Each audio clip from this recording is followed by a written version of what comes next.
we're really thrilled to announce our lecture series around rural health and rural in general, and talk about those things that impact the health of a community. You know, so often when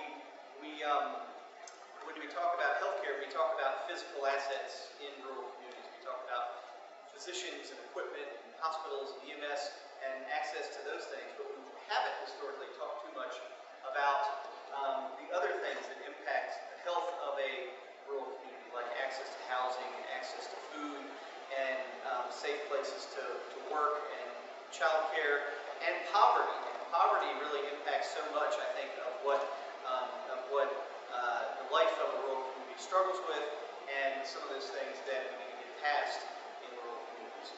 So Dr. Bill Duncan is prior director of the Carsey Institute and a well-known scholar around poverty in rural and the impacts that it has on communities. And through her research, I think she's gleaned a lot of what rural communities struggle with, and maybe some bright spots that we all can look to.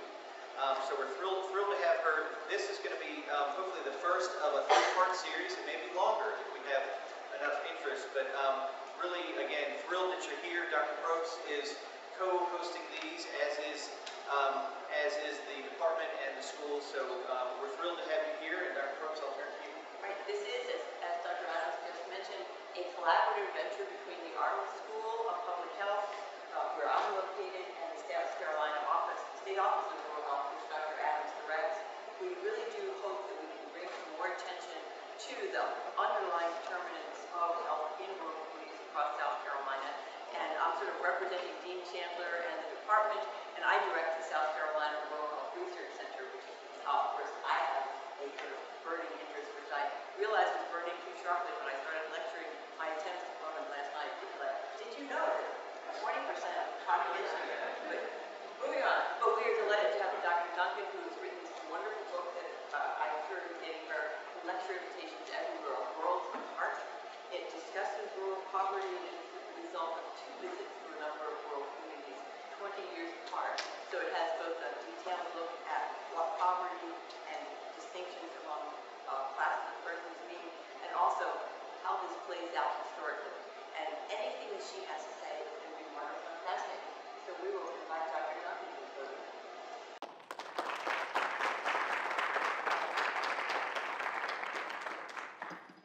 Thank you so much. It's great to be here. I am going to talk about the research that I did in the book and report in the book. And I think I'll leave the bright spots for question and answer time. So it's not that happy of a story. But I do want to make a couple of arguments. I want to talk about how I think about rural poverty based on the hundreds of people that I've interviewed, and connect the, talk about the controversial notion of culture and poverty a little bit, and then emphasize the importance of community institutions and how community institutions that serve the poor anywhere depend so much on a strong middle class and on good politics, and therefore on good policy. So from poverty as lack of resources, both material and culture, to the importance of institutions, to how those institutions depend on the class and politics of a given place, and again, how important policy is. According to researchers at the now Carsey School of Public Policy at the University of New Hampshire, 24% of South Carolina's children are poor, but 32% of rural children are poor. That means almost 1 in 3 of your kids growing up in rural South Carolina are growing up in poverty. And you probably see these children in the work that you do in rural health. You see them with very little materially, and their parents really struggling, or their parent often struggling to make ends meet and provide a stable home for them. The poverty level, as you probably know, is $24,000 right now for a family of 4, a little over $18,000 for a mom and 2 kids. So not too much money to get by on, even in a rural place where costs are sometimes, but not always, lower.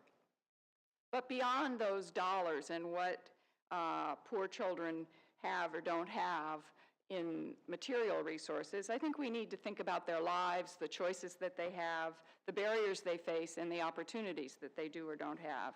And I always have liked a definition of poverty that Peter Townsend, a British sociologist, uses. He says, poverty is the lack of resources necessary to participate in the activities, customs, and diets commonly approved by society. In other words, it's relative. And as resources diminish, there occurs a sudden withdrawal from participation. Another scholar whom I find very helpful as I try to think about poverty is Amartya Sen, who's an international development scholar. And he and his colleague Mahbub ul Haq, who put together the Human Development Index, talk about poverty in terms of capabilities. That's kind of a word we don't all use all the time, but it's helpful once they kind of flesh it out. The poor are people who are deprived of basic capabilities to be healthy, literate, and to lead long, healthy, creative lives. The poor are unable to participate fully in society. They have insufficient means to lead satisfying lives. Not just limited resources, in other words, to participate, but left out, socially isolated. And not just not grabbing what's around them, but deprived, and we'll talk more about that, deliberately excluded. So, one of the things I often ask folks with whom I'm talking about these issues is, to what extent does that bigger notion of poverty as being deprived of the capability to be literate and healthy and lead a creative life resonate with you? Or do you think, and you see this a lot, I know, in your work in rural communities, that the poor are those they're the ones who drop out of school when school would make such a difference. They're the ones who get pregnant young before they're married as teenagers and cut off opportunity. They're the ones that run around wild and get into drugs and bring this on themselves. Well, as you know, this is a long-standing debate and has been going on for a long time, and it is often politically ideological. So liberals and people on the left would say it's these larger structural opportunities that aren't there for the poor. And people on the right would say, these are people, in fact, I sat next to a gentleman on my way home from South Carolina last week who said, well, if you study rural poverty, you know they just don't take care of themselves, they don't work, they just want a handout.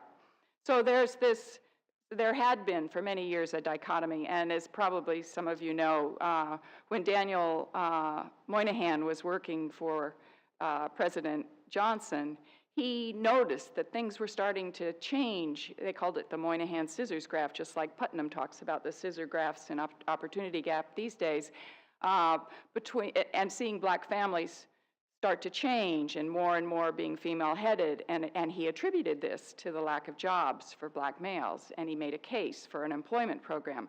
But because he used the phrase tangle of pathology about these families, he waded in, unwittingly, I believe, partly his own prejudice as a white academic, but he talked about the tangle of pathology and drew a lot of ire from all sources. And so for a long time, you didn't have any research on poverty, urban or rural, until the 1980s, when, as many of you know, William Julius Wilson, a black sociologist, undertook a very extensive study of poverty in Chicago.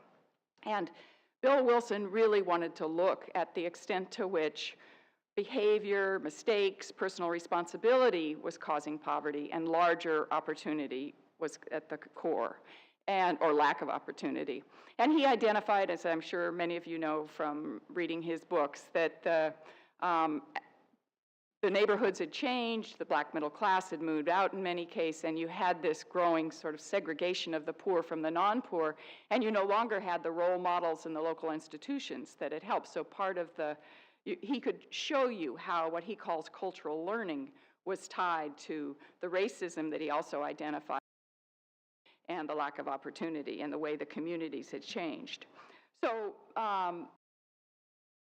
his work inspired me to say, well, what's going on in rural areas? I had worked in economic development with my husband in Eastern Kentucky for years, and then working with the Ford Foundation and the Aspen Institute. Later, I had seen in Mississippi some of the same things that I'd seen in Appalachia. And so I just thought it'd be fun to kind of go and interview people and look at data over time and try to understand to what extent the kinds of things that Bill Wilson had found in Chicago were going on and what else might be going on, because I knew that development and change were so, so hard. Before I start to tell you about that work, I just want to suggest to you that a good way to think about culture is the way sociologist Ann Swidler has framed it, as a toolkit. So instead of thinking about culture as someone's morals or values, do they have what it takes to make it, do they have ambition, do they have discipline, think of it as a toolkit, like a bag you carry around that's filled up with the stories that you've heard about people like you, with the role models that you've seen that suggest who you can become, with the stories that are told in your community. So if you think about culture as toolkit, I think it helps us see the world that a person who's growing up poor, especially in an illiterate home, experiences and doesn't experience. A lot of the people that I interviewed who are leaders, both in the Delta and in Appalachia, which are two of the places I studied, talk about mindset a lot. And I think mindset, they're talking about the inability to dream bigger or the failure to act politically, but I think it's related to this concept of culture as toolkit. So I wanted to understand why rural poverty persists and why change and development are so hard. I went to 3 communities. This is in the early 1990s to the mid-1990s. One in coal country in Appalachia, and I call that place Blackwell. One in the Mississippi Delta, plantation economy, and I call that place Dahlia. And then one in northern New England, kind of for comparison purposes, that was a paper mill community and didn't have high poverty. At the Carsey Institute, I kind of framed rural America as having 4 types. There were amenity-rich areas that could attract laptop professionals and retirees, and really those places are doing pretty well, and they've got high education and high median income. And then there are places that have amenities, but they've been exploiting them for natural resource purposes in manufacturing or in timber operations, and now are having to adjust as those operations change. So those are transitioning places, and that's what the place in northern New England was and is. And then there are chronically poor places, which of course, when you look at a map, if you've seen that USDA map of persistently poor counties, and you have some here in South Carolina, they're places that have had high poverty over time. They're also places where high school graduation has been very low over time, and USDA calls them chronically poor. So I went to these 3 places. I interviewed with graduate students hundreds of people, rich, poor, in between, over this period of several years. We looked at census data, read the local newspaper, read histories of the region, and then I put it together in Worlds Apart. So what did I find in the 1990s? I found when I went to Appalachia and the Delta that both of these communities were divided into 2 parts, haves and have-nots, and there was no middle class. I did not expect this. I mean, this, of course, Bill Wilson found this in these poor Chicago neighborhoods, but it was so stark. Everybody would say there are 2 classes here, the haves and the have-nots. And the poor were socially isolated. The have-nots went to different schools and different churches than the haves, and they were stigmatized and vulnerable. Vulnerable in part because power was so tightly held, stigmatized because they were from families with bad names and bad reputations. In the coal region, one fellow said to me, and then there's the people who don't want to work at all, never have and never will. We call them the first of the monthers because they come out of the hollers with about 10 kids and they don't wash, they just draw food stamps and stuff like that. They live like that, and I guess that's the way they want to live. So one story I tell in the book is about a woman named Gwen who grew up in a very strict family. Her father was a coal miner. She says, I think the belt was the only thing he knew. Her mother was extremely religious and didn't allow her to wear a bathing suit or wear makeup, and this is in a place where appearances matter a lot, not just for how you get branded, but even in a hospital, one woman talked about how she didn't have makeup on, so they thought she didn't have any money, so she was treated really, really poorly. So Gwen grew up in this strict family, potatoes and beans for dinner one night, beans and potatoes for dinner another night. They were really hungry and it was hard. And she was 34 when I was interviewing her in the 90s, so she was born in the 1960s. And after a while, she started to pick up on the school culture that said that there were the good families and the bad families, and she clearly was part of the bad families, not to make excuses for herself, because she wouldn't, but she started to run wild and drink and get in trouble. She got put in jail for some drug use.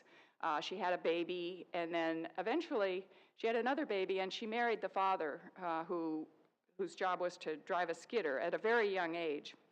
And so they were living hard at the time that we were that I interviewed her, but I just had all this energy and independence that was really wonderful. And I think what she said about what she wanted for her kids is so great, so I'm going to read it to you.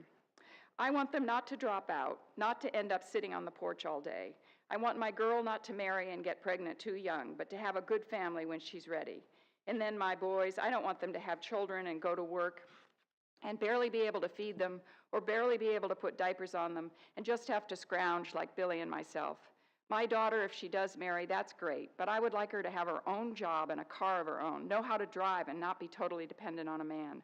My boys, I don't want them in the mines. I want them to do better for themselves. You know, they don't have to be doctors and lawyers. They can be teachers, nurses, social workers, even like the restaurant work. Maybe they could be the operator or owner of it, but not just work in it as a hard, scrounging, everyday job to get by. And that was her work, restaurant work. And we meet her again later, so keep Gwen in mind. So in the Delta, the have-nots were the poor black majority, agricultural blacks, as one person put it. And a white waitress said to me, if one of the blacks was to piss Jimmy off, he could make it hard on the boy, get him fired. See, over here, the blacks don't have the opportunities that whites does. They're really disgraded. Notice this is the 90s, and she's calling him a boy. So I tell the story of Carolyn in the book, and she's an amazing woman. This young girl grew up on the plantation. Her mother had diabetes, so she was ill a lot, and they had a lot of kids. And already the kids in the African-American children in this place had to stop going to school to help in the fields. But she had to stop going to school often to take care of the kids or take care of her mom. And at one point, the principal just said, quit coming to school. Even though she really loved school, she loved being out of doors, and she's this beautiful, striking woman. And after a while, this hard life was grinding her down, and an older boy came and said, you ought to move to Chicago with me, marry me, move to Chicago. She moved to Chicago with him. Turns out he was a drug addict, and he was rough on her. She showed me this big scar where he'd cut her with a knife one night. And so she walked out, and she was alone. She says, think what it was like. She always punctuated her phrases with, ooh, ooh. And it was cold in the winter. It was hot in the summer in these little tenant shacks they lived in. But Chicago, all by herself, having never been but to town, every few weeks when it was her turn to go to the market. And this is a small town that she had gone to. But she rode the buses all night, and a bus driver took her home to his wife, and they got her back first to the husband, and eventually she made her way back with help from relatives to Dahlia, where she ran wild for a while and drank and saw a lot of men and really had a hard time. She worked in a factory. Someone taught her how to swallow labels so she could get more money at the end of the day. But life was really hard, and when the factories weren't working, it was the workers who got laid off with no pay. There was no protection there. And Caroline found Jesus after she'd had her 5 kids. And I thought that in this case, her lessons to her kids are very informative. She says, I use my life with my kids as an example. I say, I'm a mother 34 years old, and here I got all 5 of you all. I say, what do you all think? And I let them explain to me what they think about my life. Do you think I should be married or have a husband? I have 5 kids that need me. You got one daddy, I say to my son, and I tell my older daughter she has a different daddy. You all ain't got the same daddy. Do you think that should be? You know that's not right, and I don't want you to grow up thinking it is. Your mother wasn't taught when she was coming up, but I know now by God's grace, so I can teach you. You can be married before you have a child, and before you marry, take time to know yourself and find yourself and grow. Go to school and do something you want to do. Don't just jump in and marry. Do something that you want to do first, and later on, if you decide, then marry. Don't listen to these little boys.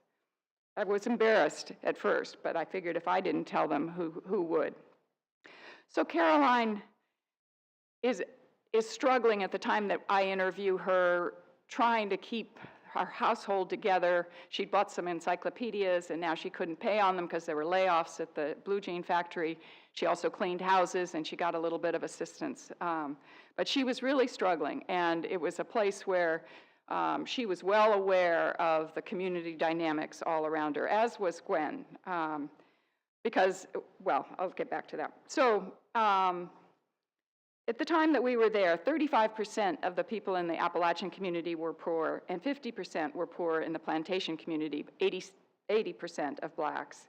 Fewer than half of the adults had completed high school. So they're very vulnerable. They have to rely on other people who are educated to help them navigate community affairs. Family names matter a lot in both places. In Blackwell, you hear someone's last name, and before you meet them, you've already got the idea they're either a good person or they're as sorry as can be. Everybody around here knows everybody, and they know what family you come from. Now, my family's always been a bad family, and there are places we can't even rent a house. And that's the way it is. You can't change it. You have to live with it. In the Delta, someone said, if you've got a last name that's a rich name, they'll take you. Otherwise, you can't find no work. Or someone else said, they say if your parents know good workers, you won't do no good work. They won't hire you.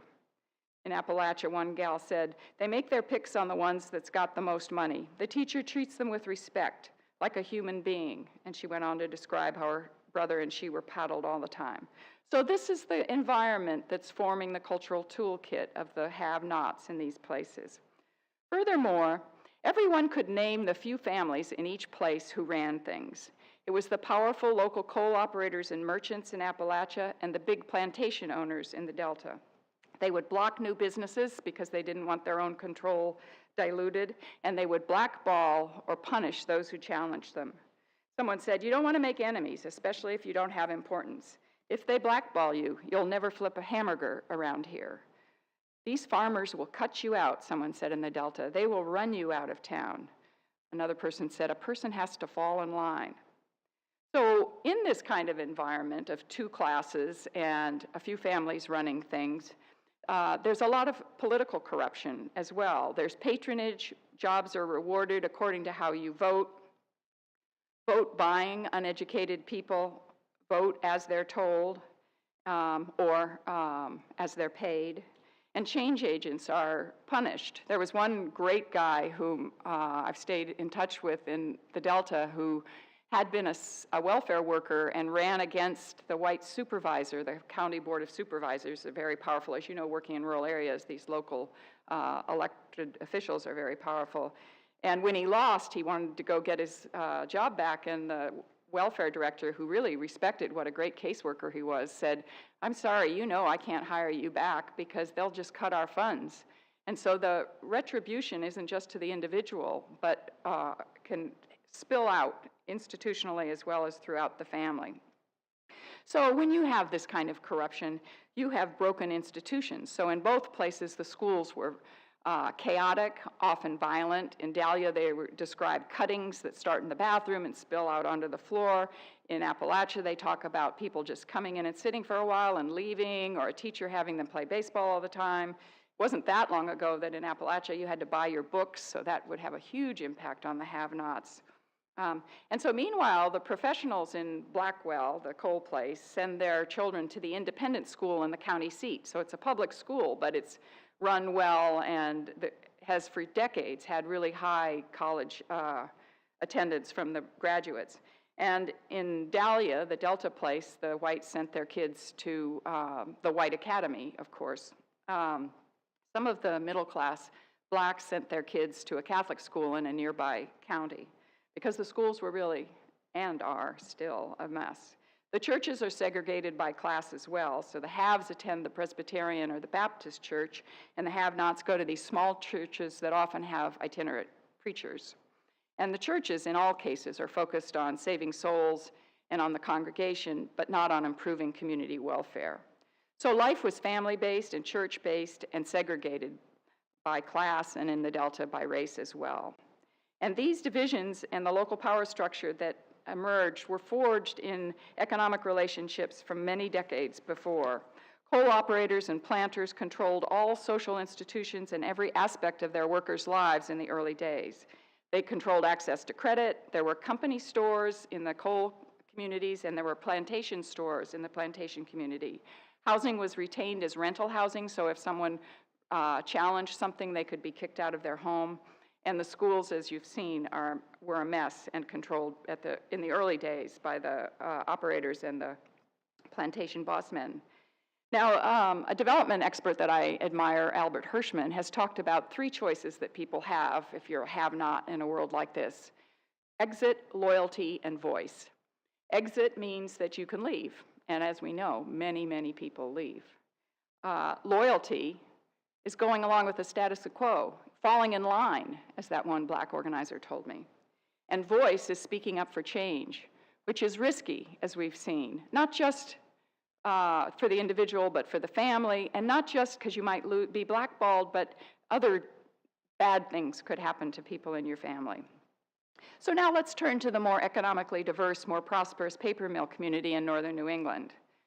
Here, poverty was low, and people volunteered about the lack of divisions. Someone said, there's no separation. Our kids play baseball together. They're in scouting together. They go to the same schools.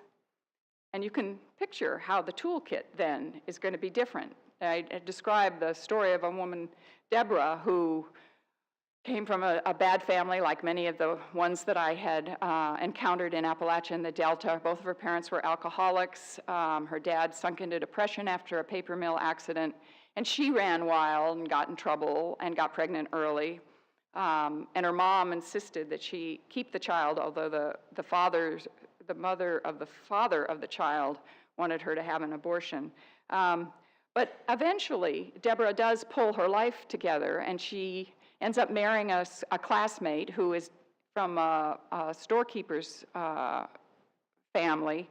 And because she wasn't in segregated institutions, she doesn't look different. She doesn't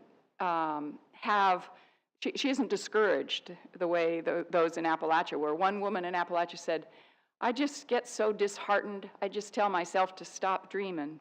And this woman, Deborah, said, you know, my husband and I are dreamers, and when I'm my mom's age, I'm going to have a house and 2 dogs and good furniture, and we're going to really make it. So that cultural toolkit was really distinct in the chronically poor place compared to the transitioning place that had a bigger middle class. In this mill town, there was wide community participation. People from all walks of life might serve on the hockey board or the school board or work in scouts. There was what I call a strong civic culture, a lot like social capital. There was trust and cooperation, and you can't imagine the lack of trust in these other 2 places. Well, correctly, lack of trust. There was broad participation, as I said, and importantly, there were community-wide institutions. So everybody went to the same school, and those who had high expectations for those schools made them into accountable institutions, unlike in Appalachia and the Delta, where those who had the resources to hold accountable the schools sent their kids elsewhere, not unlike what we see today in the public school system in some of our poverty-stricken cities. So I call this a robust public life. And it was made possible by 3 things: a large blue-collar middle class compared to the burden of high chronic poverty in coal country in the Delta, diverse ownership of businesses and land compared to the very tightly held resources and assets in Appalachia and the Delta, and a history of investing in community institutions. Importantly, both by the early paternalistic mill owners who needed educated workers in the manufacturing plants, and also by strong ethnic organizations the likes of which had been stamped out by coal operators to maintain their own control. So historically, coal companies and plantation owners wanted cheap and compliant labor. They discouraged education, deprived people of education, and they discouraged community participation by their workers. They feared unions in the coal regions and civil rights organizing in the Delta. And those historical patterns shaped what we found in the 90s. You had mechanization, as you know, in both areas in the 1940s and 50s. A lot of people say the middle class are those who left in that great migration. Some who stayed had good jobs in the mines or tractor driving, but even these, as you know, were volatile. Others scraped by on welfare or with help from family, piecing together odd jobs. A lot of the young people that we met were rough. They came from the hollows or the plantations, and they'd been very isolated with just family and whatever work they were doing. So young people dropped out to work in the woods or the mines, the fields or the few factories, or just to take care of babies. Recall that Amartya Sen said the poor are those who are deprived of basic capabilities, deprived of the capacity to have good health, the capacity to be literate, deprived of the capability critical to participating in the mainstream and to leading long, creative, healthy lives. So the use of the word deprived, again, reminds us that those from poor families don't choose to be poorly educated or unhealthy. They often make poor decisions, but that's different.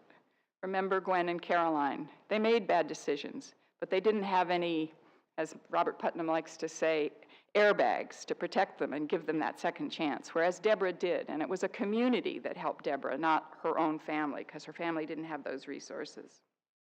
And the community institutions failed these poor have-nots in the Delta and in Appalachia.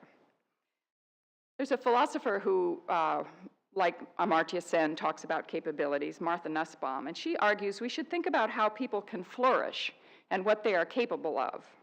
And she says supporting those capabilities to flourish require, and I'm quoting, affirmative material and institutional support, not simply a failure to impede. If children from families with few resources and limited education are to achieve the American dream, they need more than a good attitude and a growing economy. They need, as Peter Townsend put it, adequate material and cultural resources. Resources that the poor acquire through effective public institutions and opportunities to mix with the non-poor. We saw that in Deborah and her story.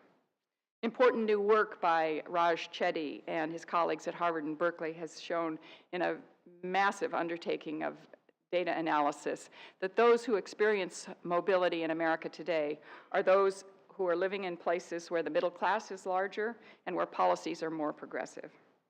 So in 2013, I returned to these three communities with a former graduate student, now a professor, and we interviewed about 40 people in each place, some from before and many new. We also were assisted by a colleague who'd worked with me in the 90s from Rust College, Gemma Beckley, who co-authored the updated chapter for the Delta. In some ways, there have been a lot of changes, and in other ways, not so much. In 1999, I titled the coal area chapter, Blackwell, Rigid Classes and Corrupt Politics in Appalachia's Coal Fields. I titled the update, Blackwell 20 years later, Hunkering Down with Family. Blackwell lost 20% of its population, and making a living is still really hard. If you wanted to stay in Blackwell and provide for your family, you just had to go to the mines. And as the mining jobs closed out, people began to leave, just as they did in the other great migration. And the ones that stayed behind had to scrabble for whatever they can get. So jobs were scarce in the 90s, and they were even scarcer in 2013. 1/3 of families have no workers. Coal production is down dramatically. The seams are harder to reach, and there's competition from natural gas. Some are trying to develop recreation activities, an ATV park, a zip line, horseback riding. Others are telling us that the rivers are cleaner, the bass are back, you can actually eat the fish now. There's good hunting of bears and elk, but scarce jobs is the chief refrain, and coal is all there is, people said over and over. At its peak in 1941, coal employment in Blackwell was nearly 17,000. Today it's 980, but still, coal is all there is. Some people do what they call 312s. I bet you run into this in your work, where people go as nurses or welders or electricians with colleagues to a city nearby and spend 3 12-hour work days and then come home for 4 days to be with family.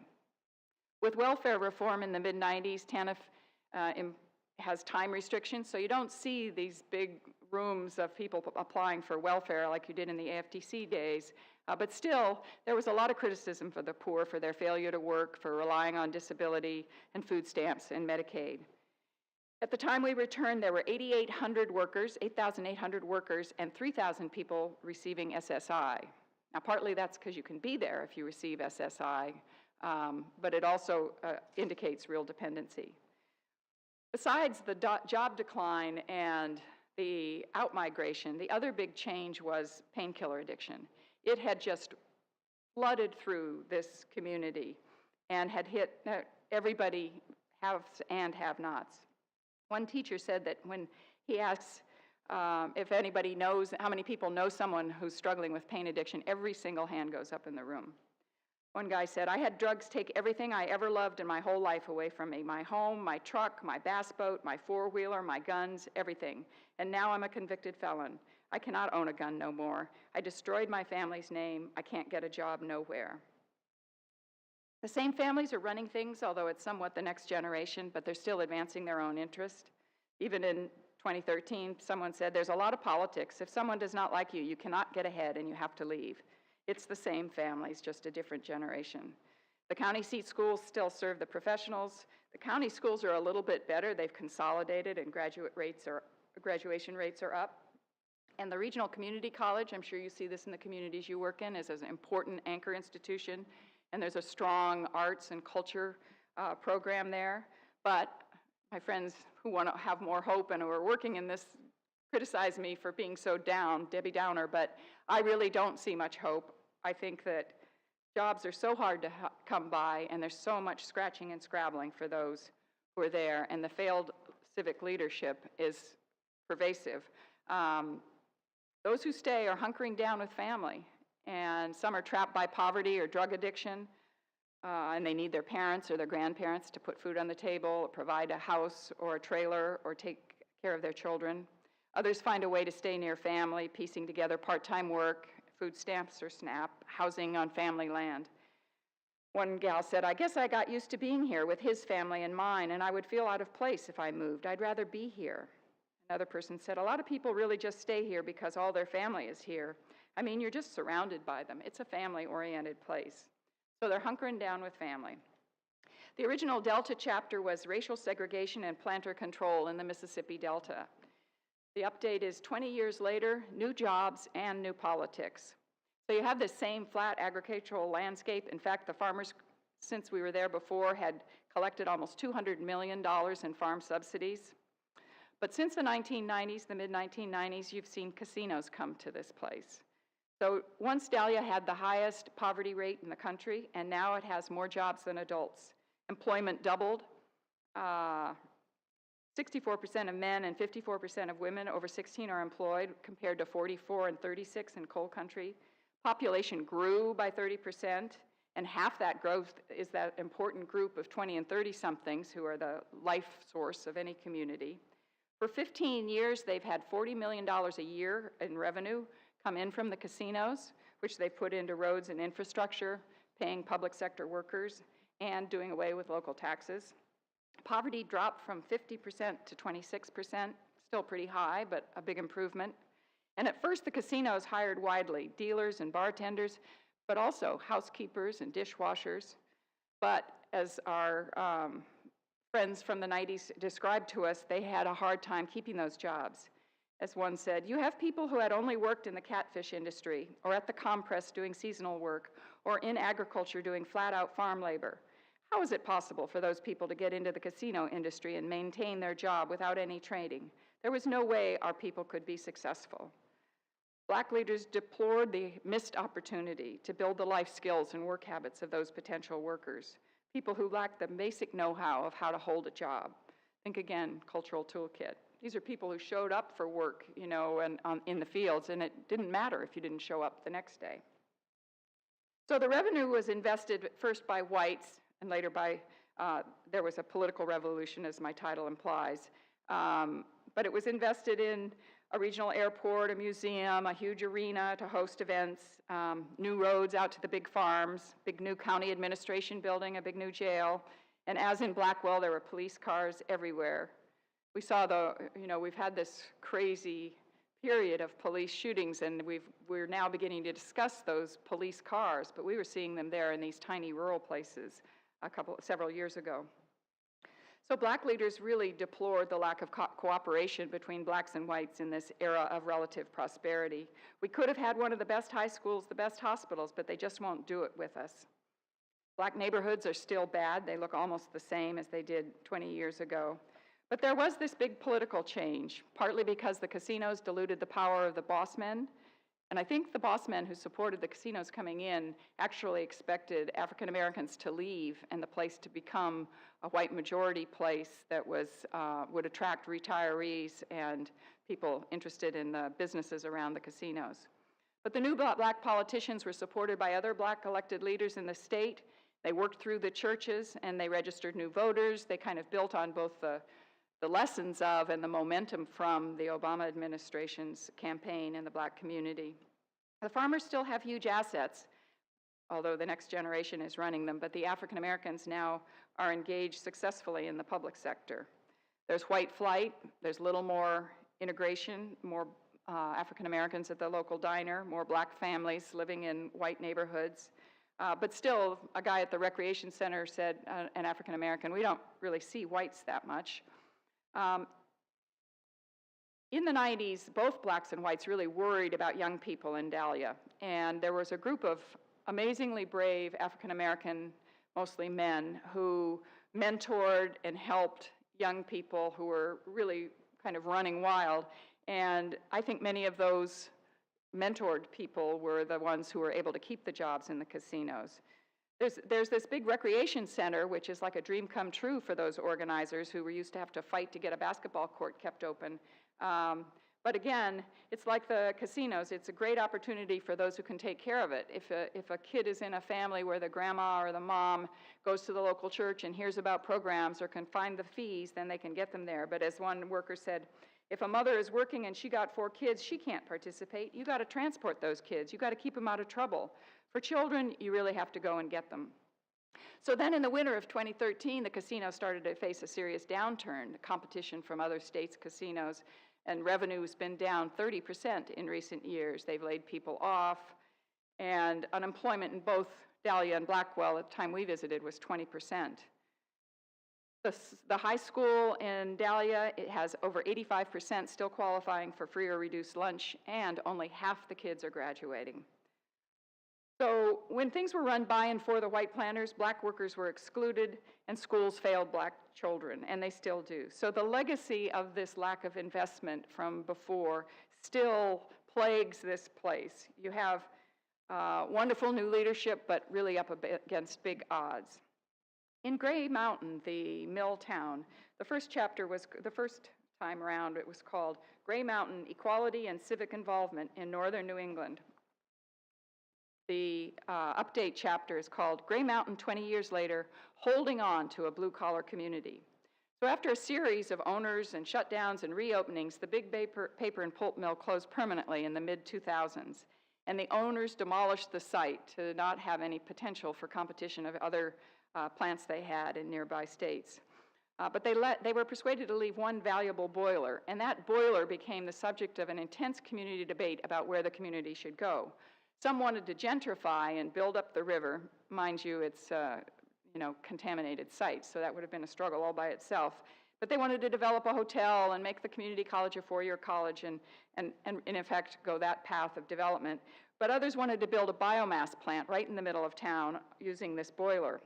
And as the recession set in, those guys prevailed. You had huge infrastructure costs that the community had to bear from the old paper mill infrastructure. And now you have a defunct economy and you're losing population. 2 other long-standing manufacturing businesses that were really good employers had gone out of business, so morale was really low. But now, in addition to the biomass plant, which just provides 44 good jobs and perhaps a couple hundred to supply the wood, there are 2 prisons, a very rural America story. A federal prison that employs young workers because that's the law or the rules, and then a state prison, which some of the laid-off mill workers have been working in. There are, as in the coal place, very ambitious recreation investments and projects, ATV, snowmobile trails. But when the mills closed, housing values fell precipitously in this mill community, and there was an influx of poor families who on public assistance. And everyone worried about the impact of that influx on the community, and some were very blunt. They come here and they sleep all day and raise hell all night. They have children who are a product of that lifestyle. They get coded in your school system. We were spending $80,000 to $100,000 per kid because these kids had learning disabilities because of the way they were brought up. It wasn't just a threat, the situation was real. We're cleaning up the mess. Those people aren't welcome here. It sounds a little bit like how it was in Appalachia and the Delta, when an influx of a lot of poor people is what the community's experiencing. But Gray Mountain still does have this intact civic culture, and they got together and hired a housing director, enforced regulations, held distant landlords accountable, and tore down bad buildings. So they kind of turned back this slide toward deterioration. So they made this very self-conscious choice to stay a blue-collar community, a blue-collar middle-class community. They put the biomass plant in right in the middle of town. They invested in ATV trails, and they allowed the vehicles to run around town. And they took down the bad housing to avoid the blight. They don't like the idea of being a prison economy, but they see the advantages of the work. Community participation is still good. People talk about how their parents were community leaders and coaching sports, and their generation is doing the same thing.